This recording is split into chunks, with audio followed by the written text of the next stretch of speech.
A very hearty welcome to you all as a behalf of our entire team of अनुसंधान commerce coaching centre. Hello guys, my self Aparna Singh and आज मैं लेकर आ गई हूँ आप लोगों के लिए एंटरप्रेन्योरशिप का मोस्ट रिक्वेस्टिंग वीडियो।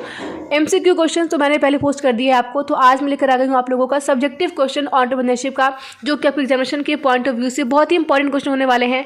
और आज इस वीडियोज में मैं आपको सारे क्वेश्चन के आंसर बताऊंगी हिंदी और इंग्लिश दोनों मीडियम के बच्चों के लिए। ठीक है, ये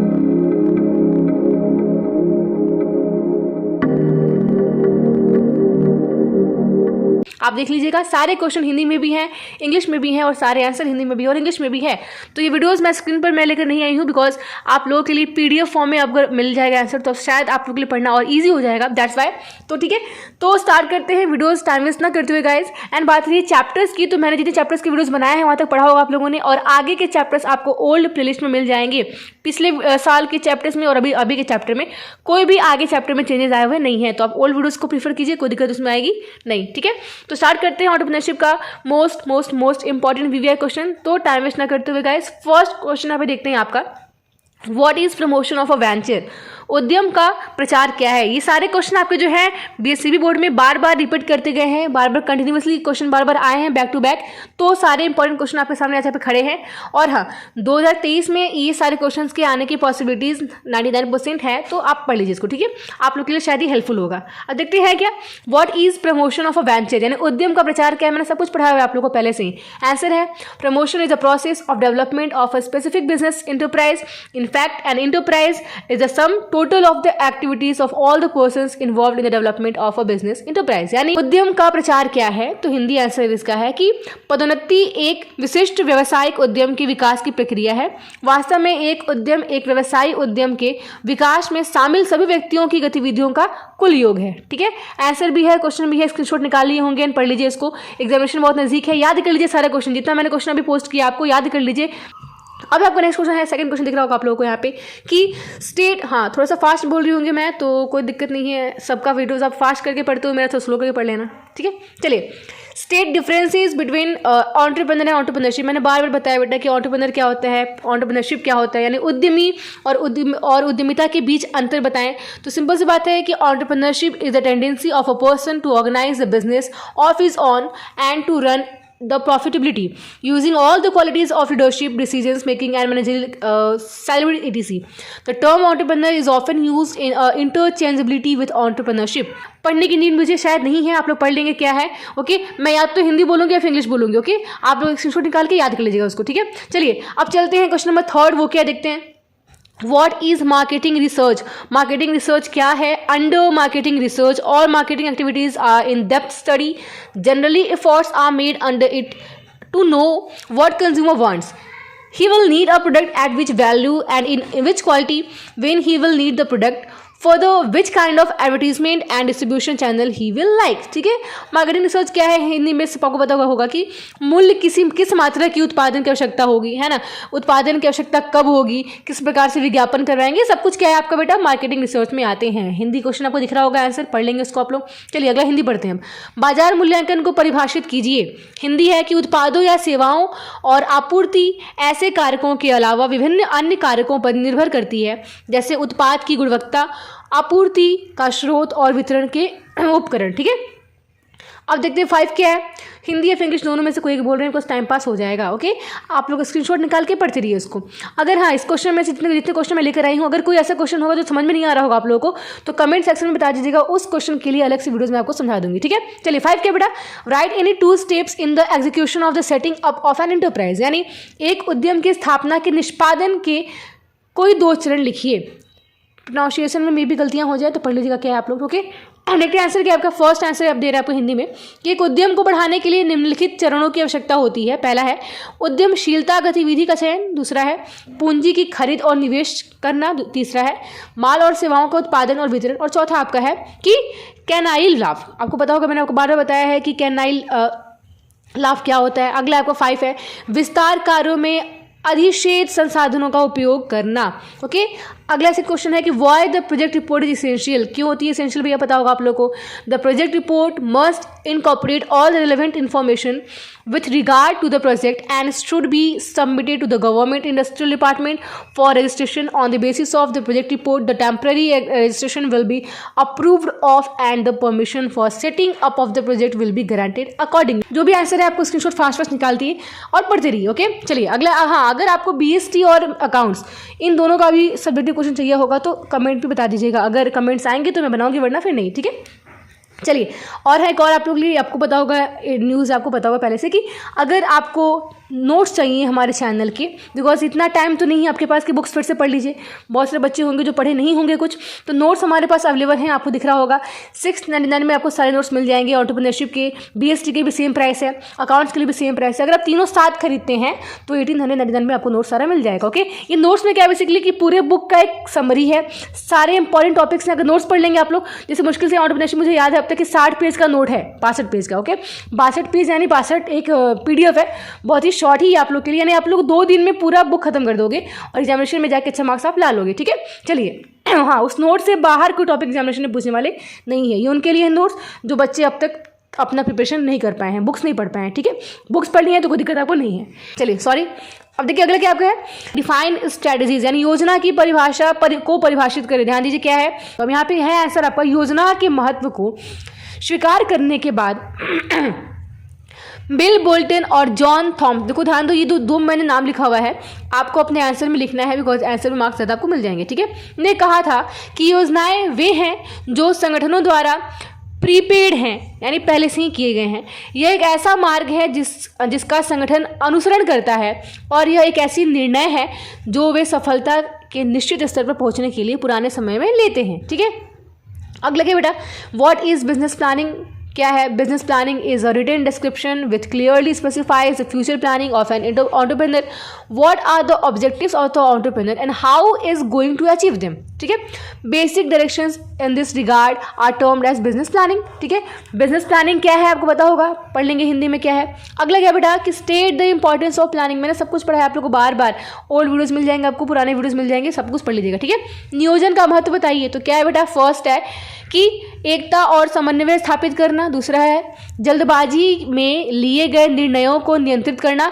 मैंने जो MCQ क्वेश्चन आप लोगों के लिए लेकर आई थी मैं, तो आप लोग कमेंट थे कि मैम आप हिंदी में बोलो इंग्लिश में मत बोलो, तो इसलिए मैं सारे क्वेश्चन हिंदी में बोल रही हूँ और कोई इंग्लिश में, दोनों बच्चों के लिए बोल रही हूँ, ठीक है। चलिए अगला क्या बेटा आपका अर्थव्यवस्था को संचालन में लाना, संगठन को प्रभावी बनाना और उपलब्ध संसाधनों का अधिकतम उपयोग करना। ओके देखिए सुनते रहिएगा इसको आप लोग, अगर आप स्क्रीनशॉट तो निकाल सकते हैं स्किप करके, बट सुनेंगे तो आपको याद हो जाएगी, जितने क्वेश्चन मैं बोल रही हूँ आप लोग के लिए सुनते रहिए, याद हो जाएगा वो, ठीक है।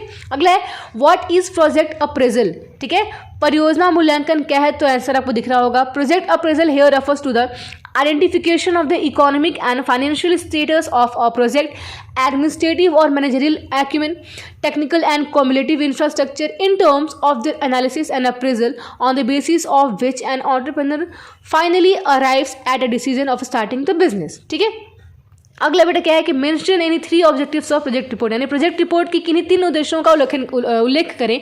पहला क्या आपका निवेश के अवसरों का विश्लेषण, दूसरा है वित्तीय सहायता प्राप्त करने के लिए प्रतिवेदन प्रस्तुत करना अनिवार्य है, तीसरा है कई स्थितियों में सरकारी अधिकारी और जिला उद्योग केंद्र को रिपोर्ट भेजना आवश्यक होता है, ठीक है, इसे बनाते हैं हम। अगला आपका क्या है what factors affect the physical resources, location of land, size and it's cost, है कि नहीं है, भूमि स्थान, भूमि तक पहुंचने के लिए परिवहन सुविधाएं, ट्रांसपोर्ट, ऐसा दिख रहा होगा, लिख लेंगे आप, ठीक है।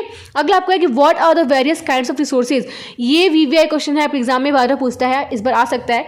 संसाधनों के विभिन्न प्रकार क्या हैं, तो फिजिकल, टेक्निकल, ह्यूमन और फाइनेंशियल, भौतिक, तकनीकी, मानव और वित्तीय, ठीक है, याद होगा आप लोग को। अगला देखते हैं क्या व्हाट इज वर्किंग कैपिटल, क्या है कार्यशील पूंजी क्या होती है, मैंने पहले बताया था वो क्या होता है, शॉर्ट टर्म के लिए होता है ना। चलिए कार्यशील पूंजी वह राशि है जो व्यवसाय में नियमित कार्य को करने और दिन प्रतिदिन के कार्य की आवश्यकताओं को पूरा करने के लिए नियोजित की जाती है, ठीक है, पता होगा मैंने पढ़ाया बार बार क्या होता है। अगला क्या आपका what do you mean by cycle of working capital, trade business cycle also impinges upon the amount of the working capital. A business or a trade ever remains vulnerable to market fluctuation. When the cycle gains momentum, the demand increases, resulting in a hike in production and prices as well that leads to the trade expansion or development. ठीक है, कार्यशील पूंजी के चक्र से आप क्या समझते हैं? ये बहुत ही इंपॉर्टेंट क्वेश्चन है, आपके लॉन्ग में भी आ सकते हैं, शॉर्ट में भी आ सकते हैं क्वेश्चन. ठीक है, देखते हैं आगे है क्या कि व्यापार व्यवसाय चक्र कार्यशील पूंजी की मात्रा पर भी प्रभाव डालता है. एक व्यवसाय का व्यापार हमेशा बाजार के उतार चढ़ाव के प्रति संवेदनशील रहता है. जब चक्र गति पकड़ता है, मांग बढ़ जाती है, सिंपल सी बात है, जिससे परिमाण स्वरूप उत्पादन और कीमतों में वृद्धि होती है, जिसे व्यापार का विस्तार और विकास कहते हैं. पता होगा आप लोग को. ठीक है, अगला क्या देखते हैं हम. अब आपका क्वेश्चन नंबर कितना नंबर हो गया? ये 16 हो गया, 15 हो गया ना. चलिए देखिए 16 क्या बेटा, व्हाट इज फिक्स्ड कैपिटल? बताएं आपको क्या होता है. वर्किंग पढ़ा दिया मैंने, फिक्स पढ़ा दिया. ओके, ठीक है. Fixed capital is also known as fixed assets which refers to a part of a capital which is invested on fixed assets. पढ़ लेंगे क्या, लैंड, बिल्डिंग, मशीनरी, फर्नीचर, ये सब होते हैं. भूमि, मशीनरी, फर्नीचर. चलिए अब अगला आपका है कि what are non current liabilities, give its example. ये बहुत बार एग्जामिनेशन में आया है, पूछ सकते हैं इस बार कि गैर वर्तमान देनदारियां क्या है, इसके उदाहरण दीजिए.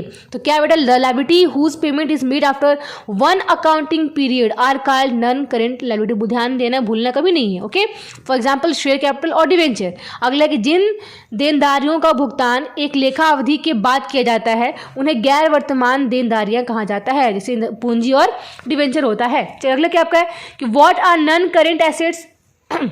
वही क्वेश्चन है कि वहाँ पे क्या था, आपकी नॉन करेंट लायबिलिटीज थी, यहाँ पे क्या पूछ रहा है, नॉन करेंट एसेट्स पूछ रहा है. ठीक है, कि वो बिजनेस, वो संपत्ति जो कि बिजनेस में लंबे समय तक चलती है. अब ये नहीं कि शॉर्ट टर्म के लिए हो गई, जैसे मशीन खरीद ली है कि नहीं है, लैंड खरीद ली है, बिल्डिंग खरीद ली है, ये सब क्या आपका है, हाँ, गैर वर्तमान संपत्ति में आती है. ठीक है, पढ़ लेंगे, ऐसे लिखा होगा क्या होगा आपको. अगला क्वेश्चन है कि give the definition of fund flow statement. कोष प्रवाह विवरण की परिभाषा दीजिए.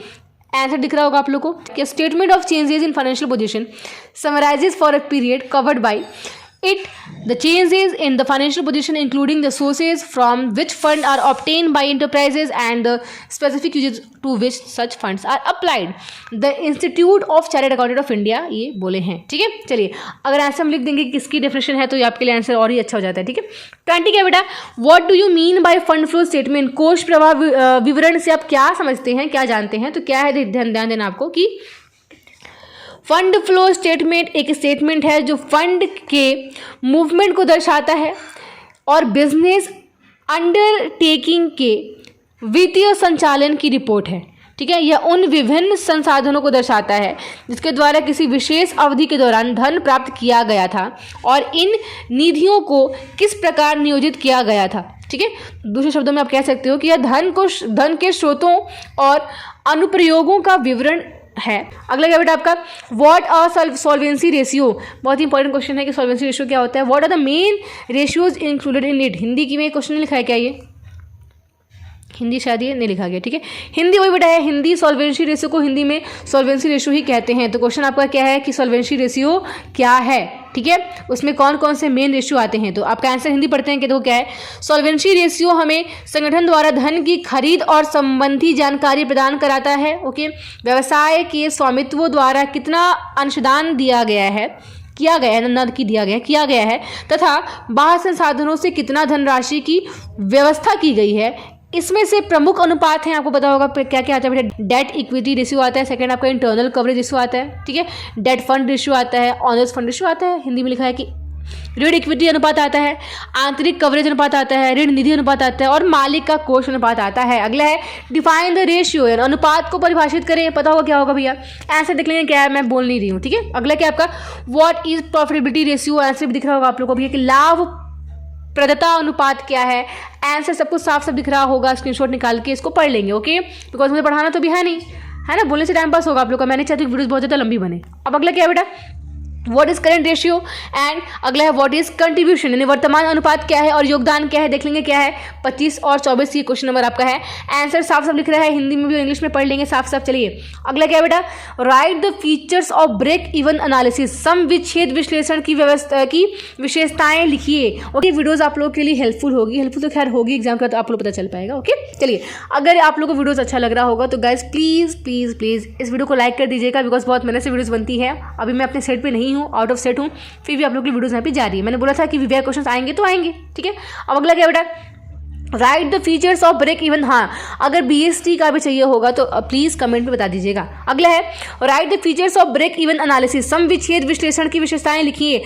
Form is neither earning any profit nor undergoing any losses, ठीक है। उसको क्या बोलते हैं, ब्रेक इवन एनालिसिस, यानी उस समय जहाँ पर ना प्रॉफिट हो रहा है ना लॉस हो रहा है, ठीक है। पढ़ लेंगे आप हिंदी में क्या है। अगला है डिफाइन वेंचर कैपिटल।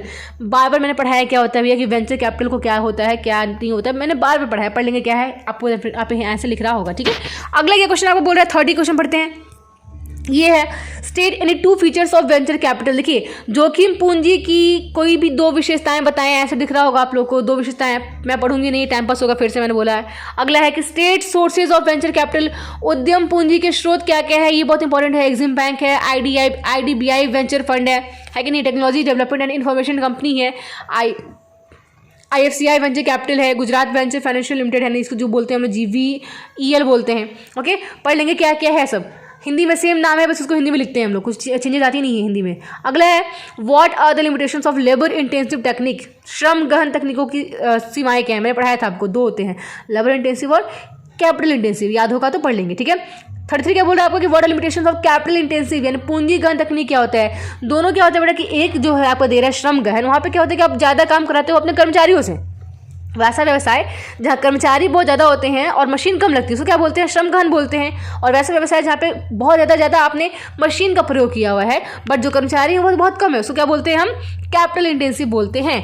अगले देखते हैं क्या आंसर दिख रहा होगा आप लोग को, साफ साफ स्क्रीनशॉट निकाल के पढ़ लीजिएगा। अगले देखते हैं क्या बेटा 34, इज मैनेजमेंट एंड आर्ट और एंड साइंस। बहुत ही इंपॉर्टेंट है, बहुत ही ईजी है, पढ़ लेंगे क्या है कि मैनेजमेंट साइंस से आर्ट है तो भैया दोनों ही है, दोनों कैसे ऐसे लिख रहा है आपको यहाँ पे, ठीक है। अगला है is management known as a process. हाँ ठीक है, क्या प्रबंध एक प्रक्रिया के रूप में जाना जाता है, तो सिंपल सी बात है जाना जाता है। क्यों जाना जाता है, आंसर आपको दिख रहा है पे होगा, ठीक है। हाँ, प्रबंध को एक प्रक्रिया के रूप में जाना जाता है।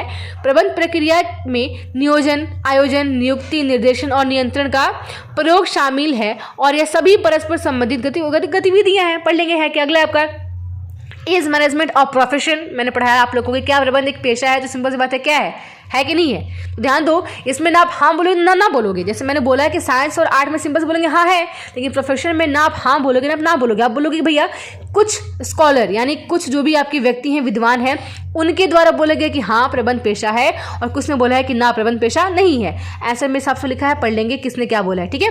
अगला आपका है कि व्हाट इज क्वालिटी कंट्रोल। गुणवत्ता नियंत्रण क्या होता है, पता होगा। Quality control can be defined as a systematic control of those variable which are encountered in the manufacturing process and which can adversely affected the final product। Background music आ रही होगी तो इसको इग्नोर कीजिएगा। अगला है व्हाट इज प्रोजेक्ट डिजाइन। उत्पाद design क्या है, ओके। प्रोडक्ट डिजाइन क्या है, प्रोजेक्ट आप पढ़ लेंगे क्या है ऐसे सारा, ओके। अगला आपका what is production mix, what is product mix. उत्पाद मिश्रण क्या है, तो ये बहुत ही वीवीआई है बेटा, इसको याद कर लेना ध्यान से। बाजार में एक विपणन कंपनी द्वारा पेश की जाने वाली कुल उत्पाद ऋण श्रेणी को उत्पाद मिश्रित या उत्पाद वर्गीकरण कहा जाता है, ठीक है। अगला आपका what do mean by packing. Packing से क्या समझते हैं, बहुत इजी है, समझ लेंगे, ऐसे लिखा है यहाँ पे, ठीक है। ध्यान दीजिए, पैकेजिंग या पैकिंग बात देखिए, डिफरेंस यहाँ पे है आपको नहीं। अगला आपका 41 क्वेश्चन बोलता है कि define marketing mix. Marketing mix को परिभाषित करें, ठीक है। यह अवधारणा मूल रूप से हार्वर्ड बिजनेस स्कूल के एक प्रोफेसर श्री नील बॉर्डन द्वारा कल्पना की गई थी, जो बिक्री को प्रोत्साहन करने के लिए और बढ़ावा देने में मदद करने वाले सभी प्रकार के विपणन निर्णय को मार्केटिंग मिक्स कहा जाता है, ठीक है। वो उन्होंने कहा यह व्यापार के प्रत्येक क्षेत्र में बहुत महत्वपूर्ण है, चाहे वो मूल्य हो, वितरण हो या उत्पादन का क्षेत्र हो, ठीक है। पता होगा आपको ये है क्या। अगला है what is long term finance. दीर्घकालीन वित्त क्या है भैया, ऐसे लिख रहे हैं आपको, ठीक है, जो बहुत लंबे समय चलते हैं उसको बोलते हैं। अगला आपका है कि what is mean by semi variable cost, यानी अर्ध परिवर्तनीय लागत से क्या अभिप्राय है। दिख रहा होगा आंसर आप लोग को, ओके। मुझे पता है कि आंसर को सुनेगा तो है नहीं, है ना, आप स्किप कर रहे होंगे, स्क्रीनशॉट निकाल रहे होंगे, तो भैया स्क्रीनशॉट निकाल लो, कोई दिक्कत नहीं है अभी, ठीक है। अब मैं भी टाइम पास नहीं करना चाहती हूँ। अगला आपका है कि हाँ बस वीडियो को लाइक कर दीजिएगा ताकि आगे और वीडियोज आपको मिलते रहें। अगला है what is opportunity cost and joint cost. अवसर लागत और संयुक्त लागत क्या है, आंसर दिख रहा हो आप लोग को, हिंदी में भी इंग्लिश में पढ़ लेंगे, ठीक है। जो फर्स्ट और सेकंड पॉइंट दिया गया, पहला पॉइंट है आपका अपॉर्चुनिटी कॉस्ट के लिए और सेकंड आपका है ज्वाइंट कॉस्ट के लिए, ठीक है। चलिए अगला आपका है कि अब नहीं है। से ये 44 क्वेश्चन आप लोगों के लिए बहुत ही हेल्पफुल होगा एग्जामिनेशन के लिए। एग्जाम देने जाइए और फिर आइएगा देकर फिर बोलेगा कि मैम इतने क्वेश्चन आपके सेम टू सेम आ गए थे, ठीक है। बिकॉज ये सारे वो क्वेश्चन मैं लेकर आई हूँ आज, क्योंकि बिहार बोर्ड में बार बार continuously back to back repeat किया गई है। तो आप लोग के समय भी रिपीट करेगी भैया, आप लोग उतना अनलकी तो है नहीं कि हर साल रिपीट करते हैं आपका साल रिपीट नहीं करेगा, है कि नहीं। तो ये आप लोग के लिए था भैया most important VVI question entrepreneurship के लिए। ओके, मैं बार बोल रही हूँ, अगर बीएसटी का नोट चाहिए होगा या फिर बीएसटी का पीडीएफ चाहिए होगा आप लोगों को क्वेश्चन का, तो प्लीज़ कमेंट सेक्शन में बता दीजिएगा, मैं आपको लेकर आ जाऊँगी अगर कमेंट्स आएंगे तो, अदरवाइज कोई दिक्कत नहीं है, ठीक है। चलिए, ऑल द बेस्ट आप सबकी एग्जामिनेशन के लिए, बहुत बेस्ट ऑफ लक। और जो बोल रहे हैं कि मैम वीडियोस लाइए, बेटा सारे वीडियोस आपको मिल जाएंगे ओल्ड पीडीएफ में। चैप्टर में कोई भी चेंजेस नहीं आए, सेम चैप्टर है, सेम टॉपिक है, कि दोबारा मैं बोलूँगी क्या फ़ायदा है कि नहीं है। सेम पढ़ लीजिए, कोई दिक्कत आपको होने वाली नहीं है। चलिए फिर मिलते हैं अगले वीडियोज़ के लिए, तब तक के लिए good bye, take care and again all the best for examination. Bye bye, take care.